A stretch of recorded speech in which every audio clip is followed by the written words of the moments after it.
Doctor Prakash ಬರೋರಿದ್ದಾರೆ. ಅವರನ್ನು ಬಂದು ಬಿಟ್ಟರೆ ಆಯ್ತು.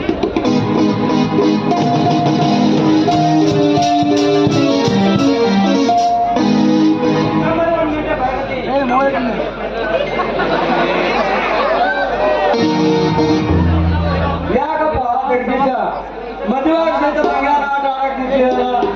ಆ ಪ್ರಕಾಶ ಬರ್ಲಿಲ್ಲ ನಡೆಯೋದಿಲ್ಲ ನೀ ಕಾರ್ಯ.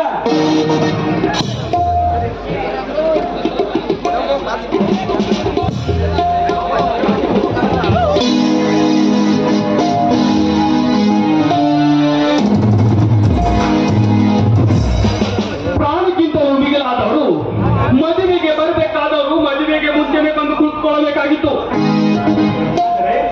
ನಾವೇನು ಸಿಪ್ಪಿಯ ತಿರುವೋಕೆರು ನಾವಲ್ಲ.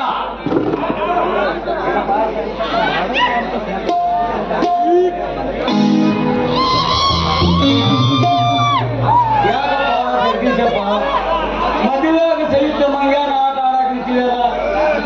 ಯಾಕ ಆ ಪ್ರಕಾಶಪ್ಪನ ಬರಲಿಲ್ಲ ಅಂದ್ರೆ ಏನು ಆಟ ಈ ಕಾರ್ಯ ನಡೆಯೋದೇನು? ಹಲೋ ಜಗದೀಶ್, ನಾನು ಬರುವುದು ಸ್ವಲ್ಪ ತಡವಾಯ್ತು, ಕ್ಷಮಿಸಿ ಮಿತ್ರ. ಇದು ಈ ನನ್ನ ಚಿಕ್ಕ ಕಾಣಿಕೆ. ಶೀಲ ಸದಾ ಸುಖವಾಗಿರ್ಲಿ ಎಂದು ಈ ಹಸರ ಸೀರೆಯನ್ನು ತಂದಿರುವೆ. ಪರವಾಗಿಲ್ಲ, ಮದುವೆ ಮಂಟಪ ಬಹಳ ಚೆನ್ನಾಗಿ ಶೋಭಿಸ್ತದೆ.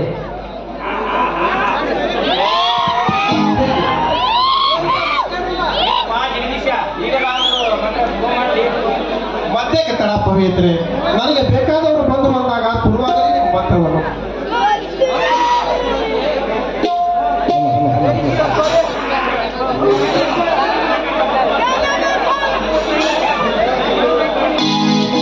ಮಧ್ಯಕ್ಕೆ ತಡ ಪವಿತ್ರೆ, ನಮಗೆ ಬೇಕಾದವರು ಬಂದು ಅಂದ್ರಾಗ ತುಳುವಾಗಲಿ ನಿಮ್ಮ ಮಂತ್ರವನ್ನು.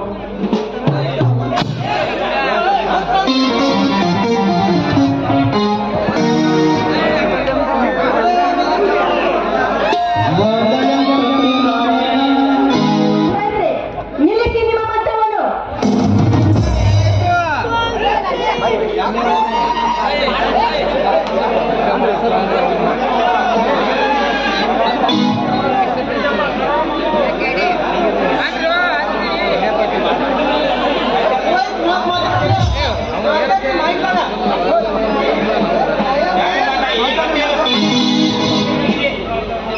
ನೋಡಿ ಪುರೋಹಿತರೆ, ನಮಗೆ ಕರಾರು ಮಾಡಿದ್ದಾರೆ.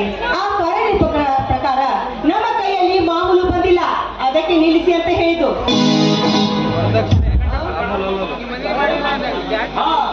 ಗಡಾರಂದ್ರೆ ಮಾಮೂಲಲ್ಲ.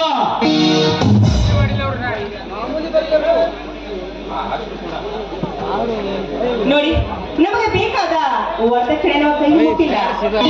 ಇನ್ನೂ ಸ್ವಲ್ಪ ಉಳಿದಿದೆಯಲ್ಲ, ಅದನ್ನು ನಮ್ಮ ಕೈಗೆ ಕೊಟ್ಟಾಗ ಮಾತ್ರ ಈ ಕಾರ್ಯ ಮುಂದುವರಿಯುವುದು.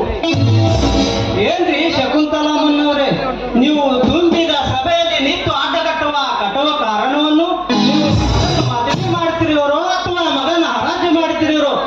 ಬಾಯಿ ಮುಟ್ಟಿ, ನೀವು ಮದುವೆ ಬಂದಿದೆ ಅಷ್ಟೇ, ಮದುವೆ ಮುಗಿಸ್ಕೊಂಡು ಹೋಗ್ಬೇಕಷ್ಟೇ. ನಮ್ಮ ನಡುವೆ ಮಾತಾಡಲಿಕ್ಕೆ ನೀವ್ಯಾರು? ಏನಪ್ಪ ಸ್ವಚ್ಛ ಹರಸಿನ ಸುಳುಕು ಏನೆಲ್ಲ ಮಾತಾಡಿದೆಯಲ್ಲ? ಉಳಿದಿರುವ ವರದಕ್ಷಿಣೆ ಹಣ ಎಲ್ಲಿದೆ? ಅದು ನಮ್ಮ ಕೈಗೆ ಮುಟ್ಟಬೇಕು, ಆಮೇಲೆ ಕಂಕಣ ಕಾರ್ಯ ಮುಂದುವರಿಬೇಕು. ಅತ್ತೆ, ಸ್ವಲ್ಪ ಸಮಾಧಾನ ಮಾಡಿಕೊಳ್ಳ ಅತ್ತೆ. ಮಾತಿಗೆ ನಾನೆಂದು ತಪ್ಪಲಾರೆ, ಆದರೆ ಏನು ಮಾಡಿ ನಾನು ಕೂಡ ಎಲ್ಲ ಕಡೆ ಪ್ರಯತ್ನ ಮಾಡಿದ್ದೆ. ಕೊಡ್ತೀವಂತೆ ಹೇಳಿ ಹೋದವರು ಅವರು ಕೂಡ ಕೊಡಲಿಲ್ಲ ಅತ್ತೆ.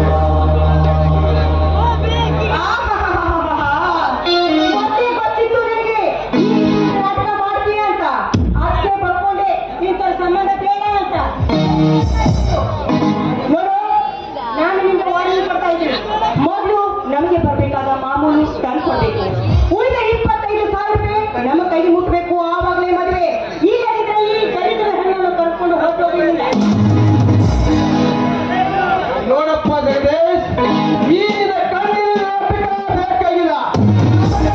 25,000 ರೂಪಾಯಿ ತಂಗಿಯ ಕೊನೆಗೆ ತಾಳಿ ಕೇಳ್ತಾನೆ ನನ್ನ ಮಗ.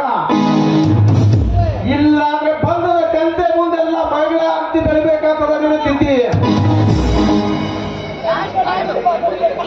ಅತ್ತೆ, ಗಾಯದ ಮೇಲೆ ಬಿರಿಯಾದಾಗೆ ಬಿರಿನುರುಗಳನ್ನು ಆಡಿಬಿಡತ್ತೆ. ಕೂಡಿದ ಸಭೆಯಲ್ಲಿ ನನ್ನ ಮಾನ ಆದರೆ ನನ್ನ ತಂಗಿಯ ಮನಸ್ಸಿಗೆ ನೋವಾಗುವಂತ ಮಾತನ್ನು ನಾನು ಸಹಿಸಲಾರೆ ಅತ್ತೆ. ಅತ್ತೆ, ನೀನು ಒಂದು ಹೆಣ್ಣಾಗಿ ಇನ್ನೊಂದು ಹೆಣ್ಣಿನ ಜೀವನವನ್ನೇ ಅರ್ಥ ಮಾಡಿಕೊಂಡಿದ್ದಾಗ ಯಾರೇನು ಮಾಡ್ಬೇಕಾಗಿದೆಯಮ್ಮ? ನೋಡಮ್ಮ, ಈಗ ಸದ್ಯ ಇರುವುದು ನನ್ನ ಹತ್ರ 10,000 ರೂಪಾಯಿ. ಅದನ್ನು ತೆಗೆದುಕೊಂಡು ಕಟ್ಟುವ ಕಾರ್ಯಕ್ಕೆ ಅಪ್ಪಣೆ ಕೊಡೋದು. ನಾಟಕ ನನ್ನ ಮುಂದೆ ನಡೆಯುವುದಿಲ್ಲ. 25,000ಕ್ಕೆ ಬರೀ 10,000 ರೂಪಾಯಿ ತೆಗೆದುಕೊಂಡು ನಾವು ಮದುವೆ ಮುಗಿಸ್ಬಿಡ್ಬೇಕಾ? ಇದನ್ನು ಕಾಲ್ಪನೆ ವ್ಯಾಪಾರಕ್ಕೆ ತಿಳ್ಕೊಂಡಿದ್ದೇನು? ಬರಬೇಕಾದ 25,000 ರೂಪಾಯಿ ನನ್ನ ಕೈಗಿಡ್ಬೇಕು. ಆಮೇಲೆ ಮದುವೆ ಕಾರ್ಯ ಮುಂದೆ ನಡೀಬೇಕು. ಏನ್ ನೋಡ್ಕೊಂಡಿದ್ದೀಯಾ? ನೋಡು, ನಾನು ಹೇಳಿದ್ನಲ್ಲ, ಒಂದೇ ನಿರ್ಧಾರ. ನನ್ನ ಕೈಲಿ ಹಣ ಬರಬೇಕು, ನಿಮ್ಮ ತಂಗಿ ಮದುವೆ ಮುಗಿಬೇಕು. ಇಲ್ಲದಿದ್ರೆ ಒಂದೇ ಮಾತು, ಅವಳನ್ನು ಕರೆದುಕೊಂಡು ಹೊರಟೋಗು. ಸಾಕು ಬಾಯಿ ಮುತ್ತು ಶಕುಂತಲಮ್ಮನವರೇ. ವರದಕ್ಷಿಣೆ ತಿನ್ನುವ ತಲೆ ಹುಡುಗರನ್ನು ಸದಾ ಬಂದು ಶರಮನಿಗೆ ಹತ್ತುವ ನಮ್ಮ ಸರ್ಕಾರ ಮಾಡುತ್ತಿರುವ ಪ್ರಯತ್ನ ನಿಮ್ಮಂತ ಅತ್ತವರು ಇರುವುದರಿಂದಲೇ ಸರ್ಕಾರಕ್ಕೂ ಹಾಗೂ ಸಮಾಜಕ್ಕೆ ಅಪಜಯವಾಗುತ್ತದೆ. ಬಡವರ ಮನೆಯನ್ನು ವರದಕ್ಷಿಣೆ ರೂಪವಾಗಿ ಅಪಹರಿಸುವ ನಿಮ್ಮ ದೊರೆಗೆ ಸಾಮಾನ್ಯವಲ್ಲ. ಕಟ್ಟುವಕಾರರು ಕೂಡ ಲಂಚ ತಿನ್ನುವ ಈ ಕೂರ ಸಮಾಜದ ಆ ರೀತಿಯಲ್ಲಿ ಕಿತ್ತಾಕಲು ನಮ್ಮ ಸ್ತ್ರೀಯರೆಲ್ಲರೂ ಒಗ್ಗಟ್ಟಾಗಿ ನಿಲ್ಲಬೇಕು. ಈ ವರದಕ್ಷಿಣೆ ಬೀರ್ಗು ದೂರ ಆಗಬೇಕಾದ್ರೆ ಇಂಥ ನರರಾಕ್ಷಸ ಮಾನವರನ್ನು ಸದಾ ಬಿಡಲೇಬೇಕು. ಹೆಣ್ಣಿಗೆ ಒಂದು ಸ್ಥಾನ ಉಳಿಸಿಕೊಡಬೇಕು ಈ ನಮ್ಮ ಸಮಾಜ. ಡಾಕ್ಟರ್, ಯಾರ ಮನೆಯಲ್ಲಿ ನಿಂತು ಮಾತನಾಡ್ತೇನೋ ಸ್ವಲ್ಪ ವಿಚಾರ ಮಾಡಿ ನೀನೇನು ಮದುವೆಗೆ ಬಂದಿದ್ದೆವು ಅಥವಾ ನಮಗೆ ರಾಕ್ಷಸ ಪದವಿ ಕೊಡ್ಲಿಕ್ಕೆ ಬಂದಿದ್ದೆವು? ಬಿಟ್ಟಿ ಸಿಗಲು ಬಂದಿದ್ದಾನೆ. ಸುಮ್ಮನೆ ತಿಳ್ಕೊಂಡು ಬಿಟ್ಟು ಬಿಟ್ಟು ಬಾಯಿ ಬಂದಾಗಿ ಮಾತಾಡ್ತಾನೆ. ನೋಡು, ನಿಮ್ಗೆ ಹೇಳ್ತಾ ಇರೋದು, ಹಣದ ವ್ಯವಸ್ಥೆ ಮಾಡ್ತೀವೋ ಇಲ್ವೋ? ಕಟ್ಟೆಪಡವ್ರೆ, ಯಾಕ್ರಿ ಶಕುಂತಲಮ್ಮನವರೇ, ಏನು ಸಮಾಚಾರ? ನಿಮ್ಮ ಸಮಾಚಾರಕ್ಕಿಷ್ಟು ಬೆಂಕಿ ಹಾಕ. ಮದುವೆಗೆ ನಿಂತು ಹೋಗಿದೆ ಅಂತ ಎಲ್ಲರೂ ಹೇಳ್ಬಿಡಿ. ನಿನ್ನ ತಂಗಿಯನ್ನು ಕರ್ಕೊಂಡು ಹೊರಟೋಗಿಲ್ಲ.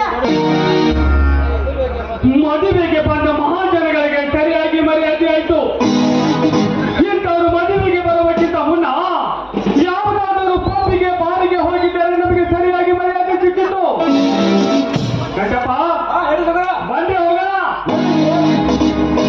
ಇದೇನು ಬಂದಿರಿ? ಇದು ಮದುವೆ ಯಾವಾರೋ ಏನೋ ತಿಳಿಯೋದಲ್ಲ, ಎಲ್ಲಾಗ ಇಲ್ಲ ಆಟ. ನಡೆಯೋಗೊಮ್ಮೆ. ಶಿವಾನಂದರವರೇ, ನಾವಿನ್ನು ಬರ್ತೀವಿ. ನಿಮ್ಮ ವೇದಾಂತವನ್ನು ಕೇಳಕ್ಕೆ ನಾವಿಲ್ಲಿ ಪುರಾಣಿಕೆ ಬಂದಿಲ್ಲ. ಇನ್ನೊಂದು ಸಲ ನಮ್ಮನ್ನು ಇಂಥ ಕಾರ್ಯಕ್ಕೆ ಕರೆಯಬೇಡಿ. ಶಿವನೊಬ್ಬರೇನೋ ಬರ್ತೀವಿ. ಗಂಟಪ್ಪ, ಜಗನ್ನಾಥಪ್ಪವರೇ, ಸ್ವಲ್ಪ ನಿಂತುಕೊಳ್ಳಿ.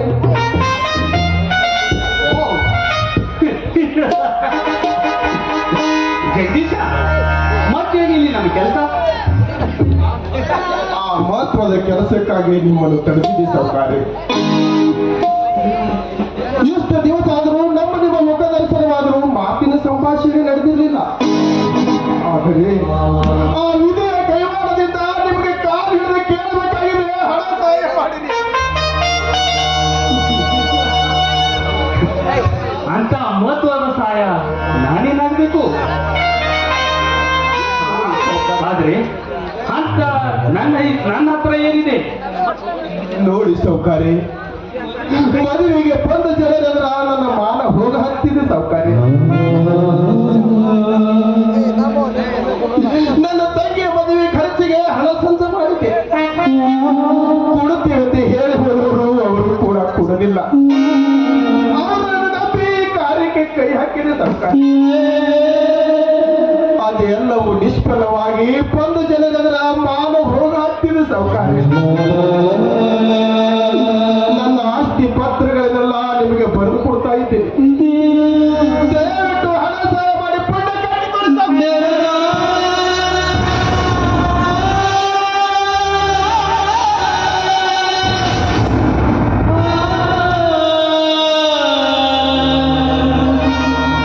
ಜಗದೀಶ, ಈ ಜಗವನ್ನಾಳುವ ಜಗದೇಶ್ವರನಂತೆ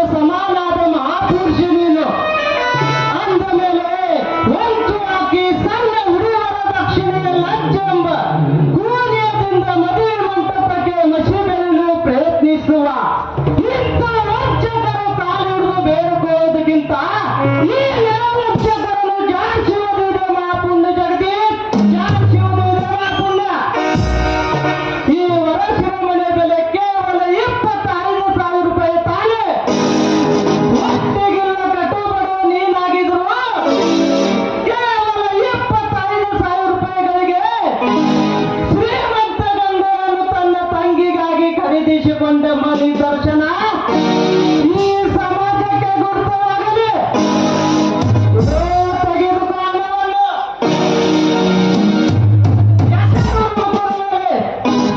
ಹುಷಾರ್, ಯಾರಾದರೂ ಸಂಘದ ಶಬ್ದಗಳನ್ನು ಉಚ್ಚಾರಿಸಿದರೆ ಪರಿಸ್ಥಿತಿ ಗಂಭೀರವಾಗಿ ಪರಿಣಮಿಸಬಹುದು.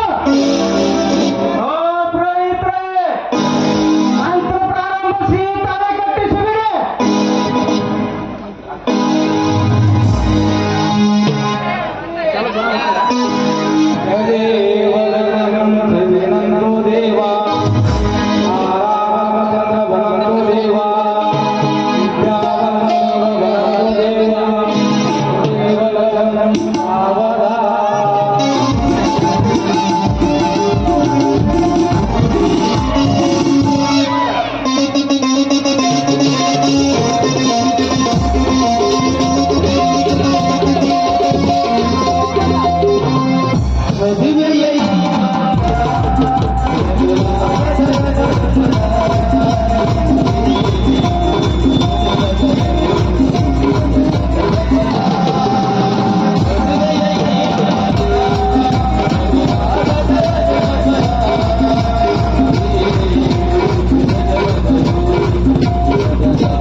ಮದುವೆ ಅಂದ್ರೆ ಮಾತು ಬೆಲ್ಲು ಹೊಡೆದಾಗ ಅಕ್ಕಿಗಳು ಕಲ್ಲು ಹೊಡೆದಾಗ ಹೋಗಲ್ಲ.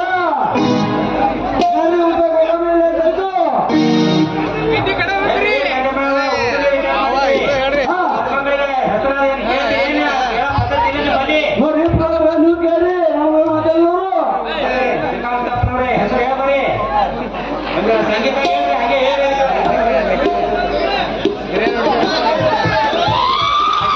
बगीचा बगीचे में बंदा सुवर्ण मेरे दिल के अंदर.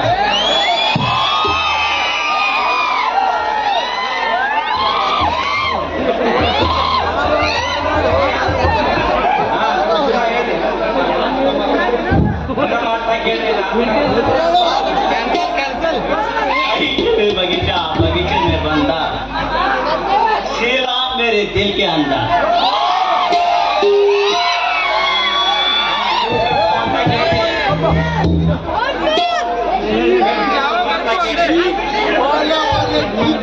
ದೇವರ ಪೂಜೆಗೆ ಬೇಕು ಲೋಭನ, ದೇವರ ಪೂಜೆಗೆ ಬೇಕು ಲೋಭನ, ಹೆಣ್ಣಿನ ಜೀವನಕ್ಕೆ ಬೇಕು ಮಾಂಗಲ್ಯ ಬಂಧನ. ನನ್ನ ಕಳಿ ತಾಳಿ ಕಟ್ಟಿ ನನಗೆ ಬಾಳು ಕೊಟ್ಟಂತಹ ಶ್ರೀಕಾಂತ್ ಅವರಿಗೆ ನನ್ನ ಕೋಟಿ ಕೋಟಿ ನಮನ.